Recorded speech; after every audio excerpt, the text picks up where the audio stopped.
Foi um momento terrível mesmo, bem terrível. E assim, cheguei a pensar em me matar mesmo. Olá pessoal, tudo bem? Eu sou o Dr. Luiz Alexandre, eu sou médico e hoje a gente vai reagir a mais um vídeo. E hoje é um vídeo especial porque é de um youtuber que eu particularmente gosto muito, que é o Sérgio Sacani, o Serjão dos Foguetes. Eu gosto muito dele, eu acompanho os vídeos dele, eu já até dormi ouvindo no fone ali alguns vídeos que ele faz, são longos e são gostosos de ouvir, a voz dele é bem bacana, né, bem calma.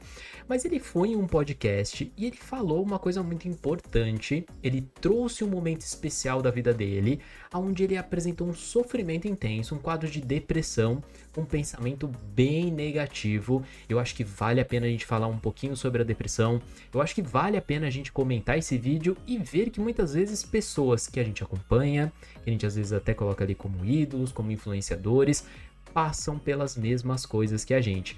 Vamos pro vídeo, lá a gente vai comentar um pouquinho sobre o que ele comentou, o que ele passou ali na vida dele e como ele superou essa condição.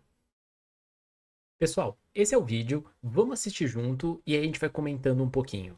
Serjão, uma dúvida. Você disse em outros podcasts que teve uma fase bem crítica da sua vida que, graças a Deus, apareceu o workshop do Aquiles Priester, é assim que fala? Aquiles, isso. E salvou. E posteriormente mencionou que voltou com sua esposa. Como você a reconquistou? Ficaram quanto tempo separados?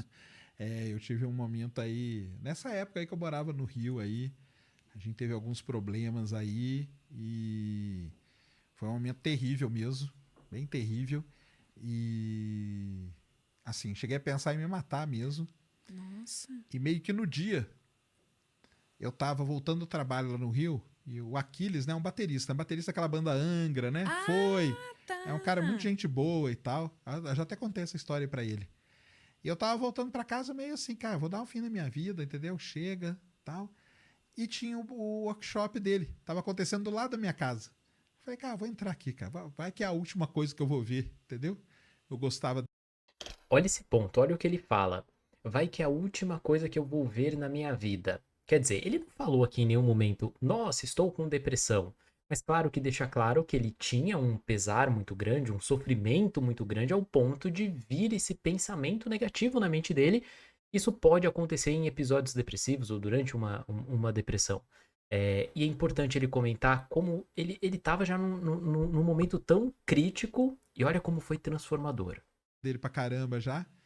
E, sei lá, o jeito que ele me tratou, entendeu? Que ele foi muito legal, ele conversou, ele conversa com todo mundo. Não foi só comigo, não foi um negócio especial. Mas eu me senti especial, isso que acho que foi o diferencial, sabe? E aí eu falei, cara, tem. Porque ele conta a vida dele.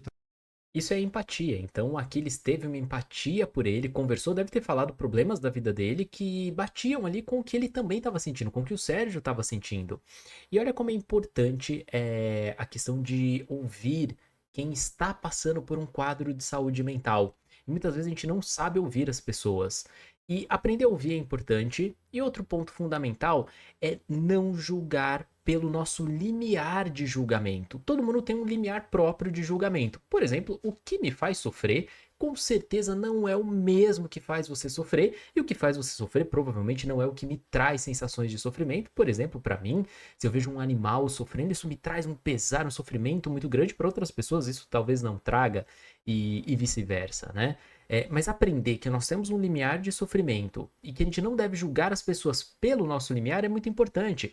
Eu me lembro que eu tive uma paciente há alguns anos atrás, ela teve um relacionamento curto, imagino que foi 3, 4 meses, e ela veio ao consultório, o pai e a mãe trouxeram ela, né?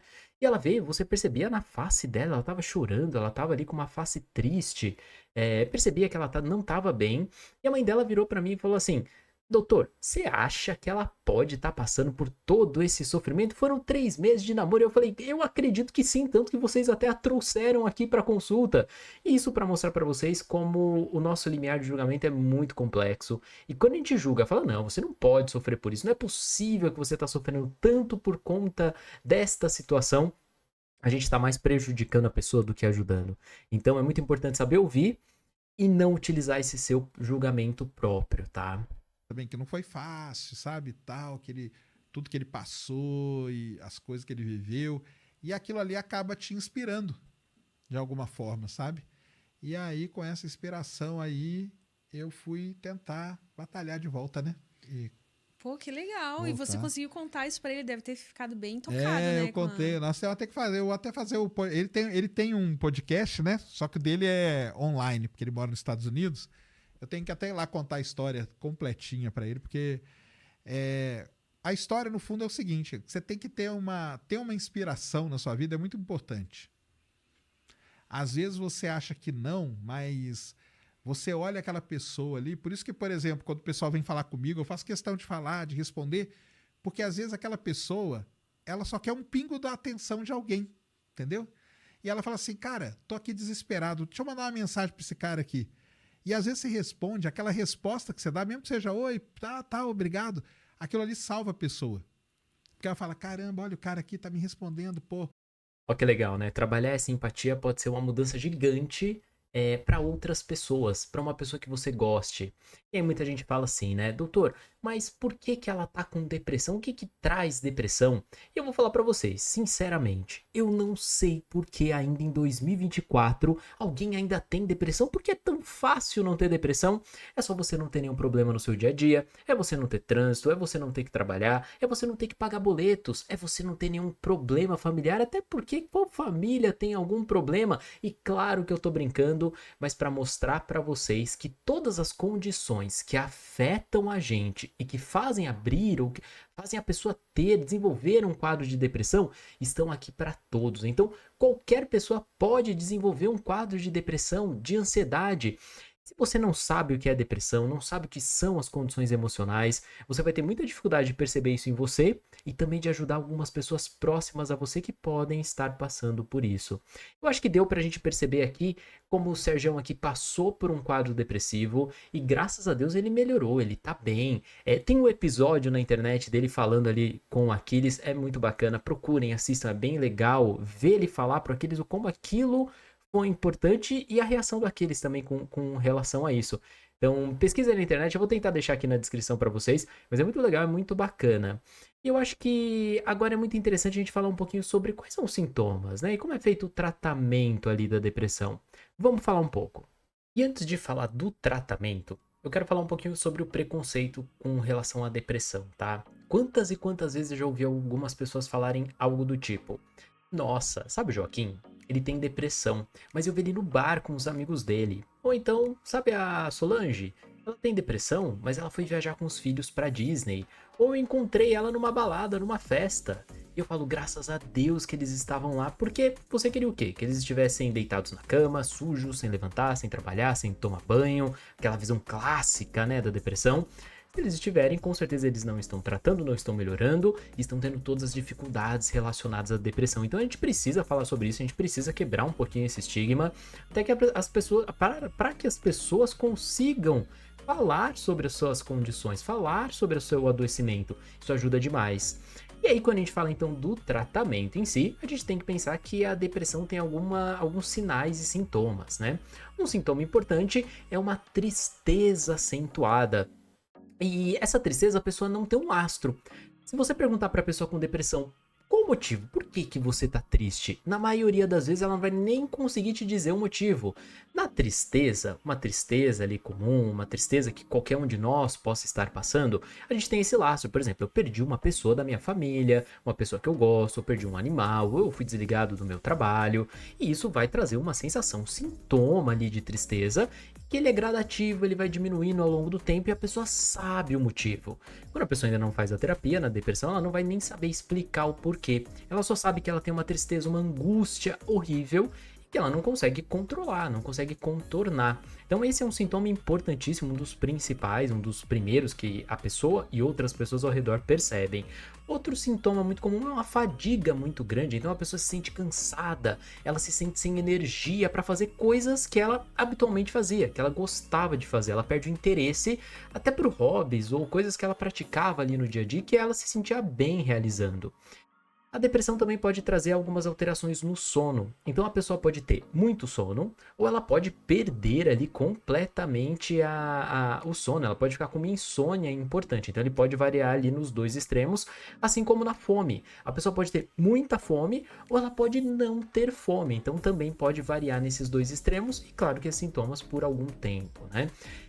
O psiquiatra, o psicólogo vão conversar com você e, como eu sempre falo, não é ali na primeira consulta que você já vai sair com o seu diagnóstico de depressão. Às vezes precisa de algumas consultas para que a gente entenda realmente o que está acontecendo. Será que não é um transtorno de ansiedade generalizado? Será que você não teve uma síndrome do pânico ali? Será que você não tem um transtorno de humor bipolar? Então, às vezes precisam de algumas consultas até que a gente consiga ali realmente fechar o diagnóstico e iniciar o tratamento. E o tratamento vai ser, muitas das vezes, com o uso de uma medicação. Nós temos, assim, uma gama gigantesca de classes de medicação. Muito provavelmente, você vai iniciar com uma medicação de primeira linha, que são as mais conhecidas, né? Acho que todo mundo já ouviu falar da sertralina, da fluoxetina, o escitalopram. São medicações muito bacanas, com um índice de efeitos colaterais baixos, mas toda medicação tem um efeito colateral, e qualquer efeito você tem que comunicar ao seu médico. E os mais comuns, para quem vai usar ali a medicação e tem medo, você pode ter um pouquinho de diarreia, você pode ter um pouquinho de tontura, você pode ter mais sonolência, e esses sintomas vão diminuindo ao longo dos dias até que eles desaparecem, e ali você começa a sentir o efeito benéfico da medicação até que geralmente o sintoma desaparece. E às vezes até um problema, porque às vezes a pessoa abandona a medicação, e se você não tratou ali de uma forma adequada, ela pode voltar. Então, além da medicação, a pessoa tem que fazer a terapia cognitivo-comportamental, ou alguma outra terapia. Eu gosto muito da terapia cognitivo-comportamental, ali a pessoa vai entender o que ela está sentindo, quais são as sensações que ela tem sobre aquilo, e vai entender o porquê, o que na vida dela está causando esse desconforto, está afetando ali a produção adequada dos seus neurotransmissores, ao ponto de trazer ali a patologia. Mas lembrando que se a pessoa fizer o tratamento, seguir ali de uma forma adequada, ela vai chegar na cura, desde que ela siga o tratamento medicamentoso, o tratamento ali com o psicólogo, não abandone o seu tratamento no meio do percurso porque acha que já tá bem, esperar a alta médica, né? Isso é muito importante e fundamental ali para o seu tratamento. Uma coisa que me perguntam muito é se a fé pode ajudar nas doenças emocionais. Isso é muito comum, tá? Muitos pacientes até vêm com essa pergunta, esse questionamento. E olha, eu vou falar para vocês que os casos mais complexos que eu já vi na medicina, em que a pessoa tinha fé aliada ali de alguma forma, e a fé é aquela que a pessoa acredita, aquilo que a pessoa acredita, o tratamento se tornava fantástico, era um diferencial muito grande. Mas sempre a gente tem que ter um cuidado de não induzir a pessoa a abandonar o tratamento técnico com a medicação, com o psiquiatra, com o psicólogo, e ficar só na fé. Isso pode ser um problema, isso pode ser muito prejudicial.